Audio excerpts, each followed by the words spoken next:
This is why some people will never apologize. And let's talk about something people don't want to admit. See, some people will lose relationships, destroy trust, create chaos, spread lies, damage hearts, and still won't apologize. And it's not because they don't know they were wrong. Let's be real.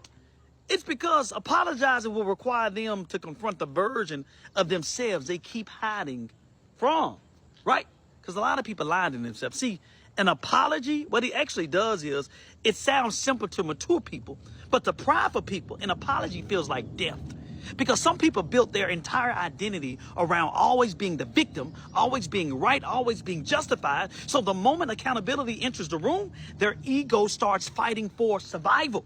Let's talk about it. That's why some people will change the subject, bring up old stuff, gaslight you, avoid the conversation, disappear, act unbothered, or become defensive immediately. Y'all know I'm telling the truth. And that's because accountability threatens the image they created of themselves. And let me say something.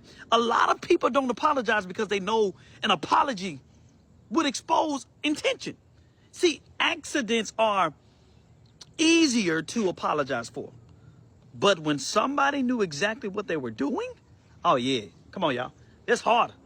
Because some people didn't mistakenly disrespect you. They calculated, like they planned it. They knew what they were doing to hurt you. They knew what they would do was going to hurt you. They knew excluding you would sting. They knew lying on your name would create damage. And they knew what they were doing the whole time.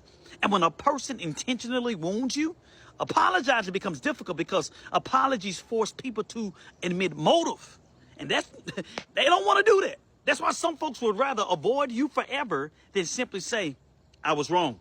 See, you ever notice some people will watch your stories, like your posts, stay connected from a distance, but never actually reconcile, right? That's crazy behavior. And it's because guilt keeps people nearby, but pride keeps them silent. I'm going to say that one more time. Guilt keeps people nearby, but pride keeps people silent. And the scary part is some people become so committed to protecting their ego that they'll sacrifice genuine relationships just to avoid humility. You know what pride does? Pride will rather lose connection than lose control. That's why certain people can't apologize, because apologizing puts them beneath the moment. And pride hates lowering itself. And hear me carefully. Some people aren't avoiding an apology because they forgot what they did. They're avoiding you because your presence reminds them of what they became. See, you represent conviction to them now. That's why some people get irritated just seeing you win, seeing you smile, seeing you heal, seeing you move on, because your peace exposes what their pride refuses to fix. And let's go a little bit deeper since we're already out here. Some people were raised in environments where accountability never existed, right? Nobody apologized in their household. Nobody communicated properly, right? Nobody took responsibility. Everything was blamed. Everything was yelling, manipulation. Everything was silence or emotional avoidance. So now they carry their dysfunction into adulthood. That's why they shut down doing hard conversations. That's why they avoid vulnerability. That's why they struggle saying, I hurt you. I mishandled you. I was immature. They don't say those things. It's because emotionally immature people think accountability weakens them, when in reality, accountability is what heals relationship. And listen to me carefully. The inability to apologize reveals a deeper issue than just pride. It reveals emotional fragility, right? A lot of people are fragile because secure people can admit fault.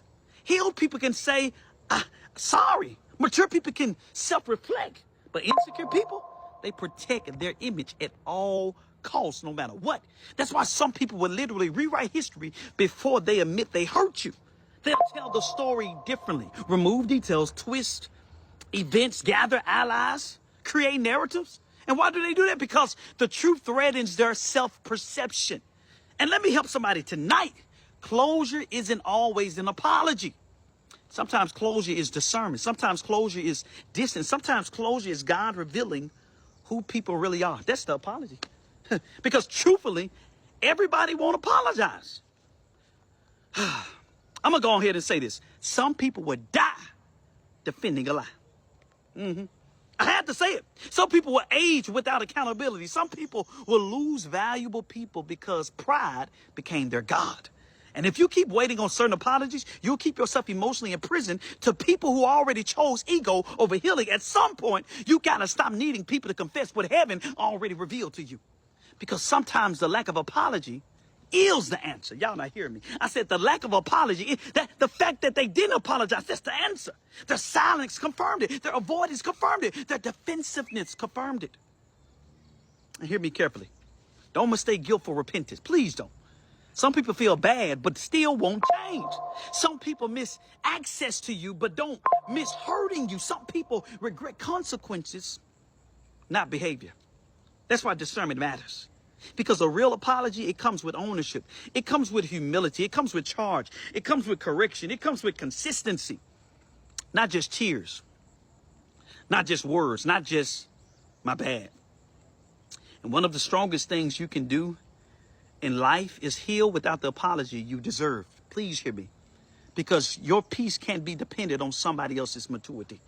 Some people may never say sorry, but God will still heal you. God will still vindicate you. God will still move you forward. And sometimes the greatest revenge isn't bitterness. It's becoming so healed that the lack of apology no longer has power over your life.